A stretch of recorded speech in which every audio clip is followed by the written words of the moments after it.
자, 오늘 명사수의 명의, 과연 어떤 분이 오셨을까요? 오늘의 명의를 소개합니다.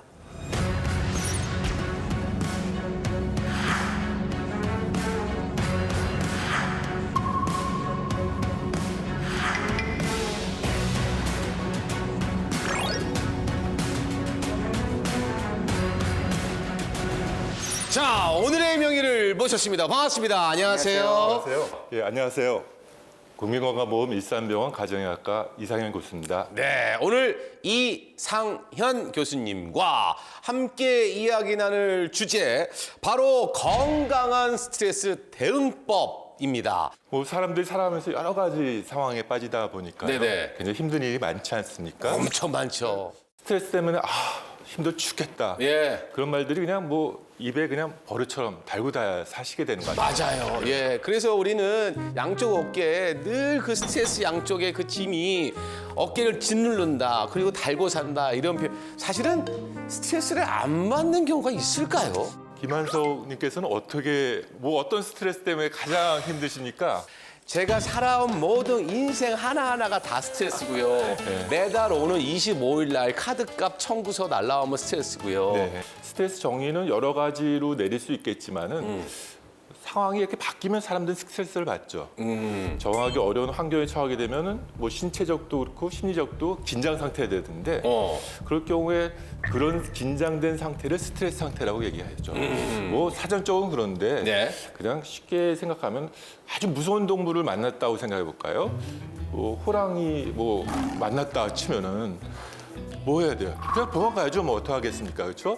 그렇죠. 근데 도망가다가 막다른 길 하면은 어쨌든 뭐 모래도 주워가지고 싸우기도 하고 돌멩이 네. 던지면서 쫓아내려고 하는데 저렇게 싸우거나 도망가는 전투 모드가 발생되죠. 네네. 이 전투 모드라는 것이 의학적으로 보면 교감신경계가 활성화된 상태인데 어허. 이런 상태가 곧 스트레스 상태의 몸이 됩니다. 그래서 근데 이런 부분들을 가만히 들여다보면 우리가 위협이 생겼을 때 내가 생존하기 위해서 생기는 반응이다라고 할 수가 있겠죠. 흔히 알고 있는 스트레스는 아까 제가 얘기했던 그 생활비 때문에 오는 스트레스, 그리고 집사람의 잔소리를 듣는 것 때문에 오는 스트레스, 때로는 남편이 말 안 들어서 오는 스트레스, 이런 스트레스의 개념하고 같다고 볼까요? 아니면 다르다고 볼까요? 아까 카드값은 분명히 생존 차원은 아니잖아요.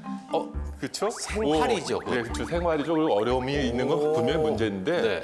카드값은 호랑이가 아닌데도 우리는 카드값 숫자를 보면 막 가슴도 두근거리고 가슴도 먹먹해지고 그렇게 되지 않겠습니까? 어떻게 잘하십니까? 뭐 저도 뭐 비슷하지 않을까요? 예, 근데 예. 그래서 생활이 막막해지고 빚더미 빠지고 막 그런 생각까지 막 하는 거예요. 예.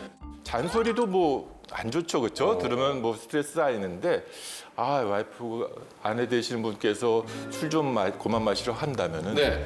그러면 나 인간관계 어떻게 맺나?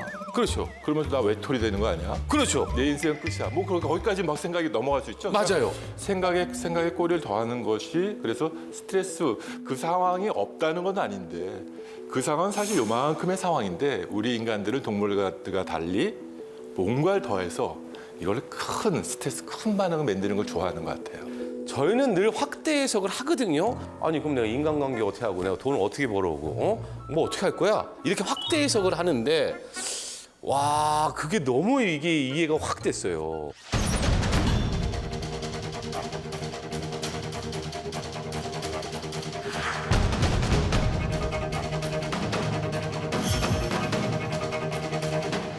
아니 그렇다면 이 교감신경에 대해서 저희가 좀 알아야 될 것 같은데요. 생물 가르쳐 주신 선생님께서 예. 교감신경에 대해 설명을 해 주시는데 담배 피다가 교감 선생님이 딱 나타나면 예. 그때 나타날 반응이다라고 말씀을 해 주셨어요. 눈동자 팍 커질 거예요. 그리고 그냥 뭐 다른 사람들 빨리빨리 어떻게 하겠지 이게 아니라 네. 교감신경이 딱 작동되면 딱 정지가 됩니다. 그렇죠. 하면서 실제 몸에서는 가슴은 두근두근 여기는 막 떠요. 저거될 테고요. 그러니까 뭐 열도 나고 얼굴 빨개지고 그럴 예, 거예요. 그래서 예. 그럼 그때 나타난 반응이 교감신경 반응이라 할 수 있을 것 같습니다. 아니 우리가 이제 드라마를 보면요, 교수님 네. 이제 뒷목소리 뭐라고 이러고 쓰러지는 그렇죠. 장면들이 많이 나와요. 네, 맞아요. 그것도 어떻게 보면 스트레스 때문에 오는 현상일까요? 그럴 수 있겠죠. 교감신경이 활성화되면 혈관이 수축되고 또 혈압도 쭉 올라가겠죠. 심장 박동도 빨라지겠죠. 그러면 혈압이 급상승하면 어떻게 되겠어요? 뇌혈관이 터질 수도 있고 그래서 뇌졸중 때문에 문제되고 또 이런 데 심근경색들 우리 교수님 주로 이제 응시에 보실 텐데 심근경색들 그렇게 되니까 그런 문제들이 만약에 본인 머릿속에 지금보다 한 2배 정도 혈액 공급이 계속된다면 얼마나 머리가 무거우면서 터져나갈 듯 하겠어요. 그런 것들이 이제 드라마에서 나타나는 그런 모습일 것 같습니다. 아니 그런 경우는 응급실에 엄청 오겠어요 환자들이. 항상 옵니다. 이게 뭐 자주가 아니고요. 항상 오시고 스트레스 중에서 이 분노? 분노로 인해서 스트레스를 받으면 2시간 내에 심근경색이 올 확률이 그렇지 않은 경우보다 5배 정도 올라간다고 하더라고요. 근데 대부분 분노예요. 그러니까 싸우시다가 그렇게 되는 대부분 그러면서 이제 뒷목 잡거나 가슴 잡고 오십니다. 우리가 모든 병의 원인이 스트레스다라고 얘기는 못하는 것 같아요. 하지만은 스트레스는 분명 여러 질환 중에서 가장 크게 영향을 미치는 요소는 분명히 되는 것 같아요. 어떤 반복적이면서 지속적인 것이 지속될 때는 그때는 우리 몸에서 코티졸 같은 스트레스 호르몬이 이제 길게 되면서 뭐 혈액 변화되고 또 면역 부분에도 영향을 미치고 우리 대사지 쪽에도 영향을 미치는 여러 가지 문제를 일으키게 되죠.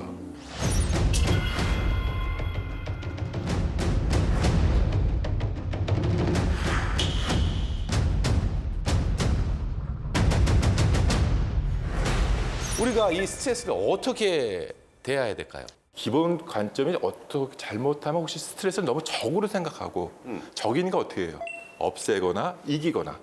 근데 이 없애거나 이기려고 하는 거 애쓰는 행위들은 교감신경이 활동화되는 거죠. 애쓴다는 건 뭔가 전투적 행위들이에요. 그리고 또 사실은 이기지도 못해요. 이 스트레스를 어떻게 뭐 없앨 수 있나요? 없앨 수도 없어요. 근데 없애지도 못하고 이기지도 못하면서 결국은 탈진하게 되죠. 거기다 에너지 쏟아가지고. 아니 그 교수님 어떻게 해야 돼요? 그럼 바닥 그냥 그러려니 하고 다 받아들여요? 스트레스를 그냥 손님으로 받아들이면 어떨까? 손님처럼 대하면 어떨까? 아 스트레스를 손님처럼요? 예, 예.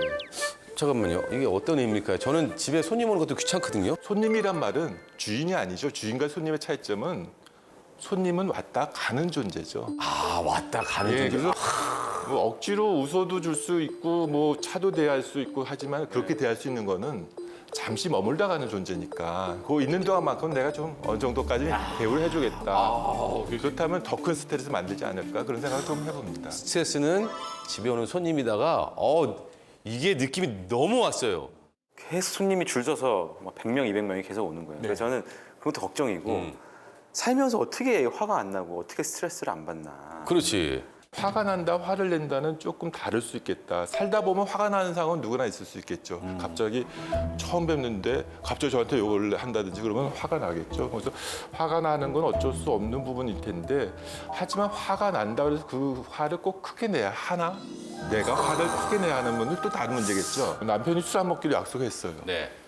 그 며칠 지키더니 그 다음에는 술 먹고 온 것뿐만 아니고 친구들끼리 술에 취해서 우르르 왔어요. 네. 그러면 엄청나게 화가 날 일이죠. 화나죠. 화가 날 일이에요. 그럼 화날 만한 일일 것 같아요. 예. 근데 화가 났는데 그 다음날 아침까지도 저 남자 도대체 왜 저러지?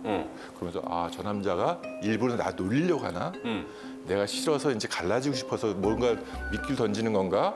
그러면서 생각에 꼬리를 물어서 그것이 그 다음날 일주일 내내 간다면 그러다가 폭파하겠죠. 화를 낼 거예요. 그래서 사실은 그 화난 거로 했을 때 거기서 적절하게 어떻게 끝날 것인가 문제겠죠. 지금 이제 아까 말씀하신 대로 화를 조절하고 없애려면 네. 이걸 어떻게 됩니까? 우리 마음에 어떤 그릇이 요만한 그릇이 있다 치면은 이 생각 끄집어내려고 하면 생각은 뻥튀기 하는 효과, 특성을 갖고 있고 꼬리에 물고 가니까 뽑아내려면 더 커지고 더 많아져요. 아하.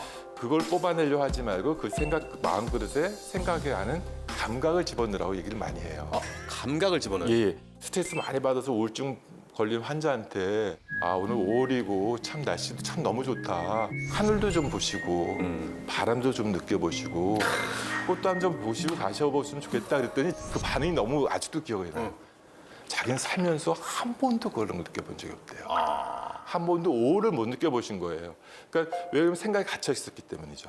그러니까 항상 꽃이 있는데 눈을 뜨고 있는데 눈이 감겨 있었던 거고 귀가 열려 있는데 귀는 닫혀 있었던 거죠. 그래서 생각에 갇혀 있지 말고 감각을 열어서 주변 환경을 살펴보면 생각을 빼려고 했지 말고 그만큼 감각을 좀 더 충실하는 즉 현재를 좀 느끼는 것들을 많이 해보면 좋을 것 같아요.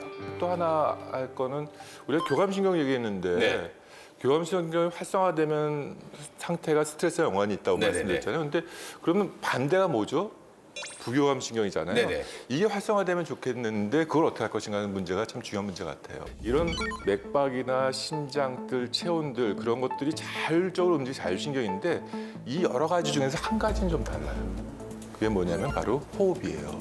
호흡은 자동적으로 되는데 그러면서도 내가 스스로 조절할 수 있죠. 심호흡을 쉰다든지.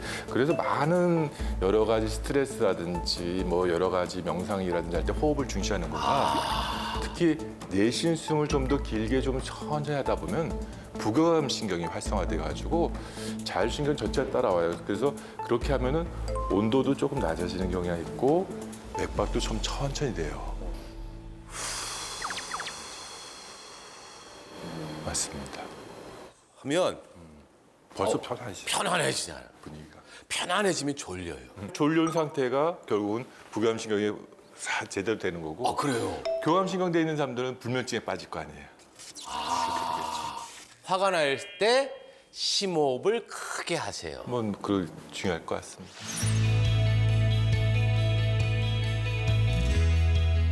스트레스를 손님처럼 너무 스트레스 미워하지도 마시고 그냥 가끔은 나에게 자극을 주기 위한 손님으로 받아들이시면 어떨까 싶고요. 한번 눈을 감고 자신의 숨소리를 들어보세요. 숨 쉬는 소리를 귀담아 듣다 보면 스트레스도 이 내쉬는 숨과 함께 혹시 떠나 있지 않을까 그렇게 생각합니다.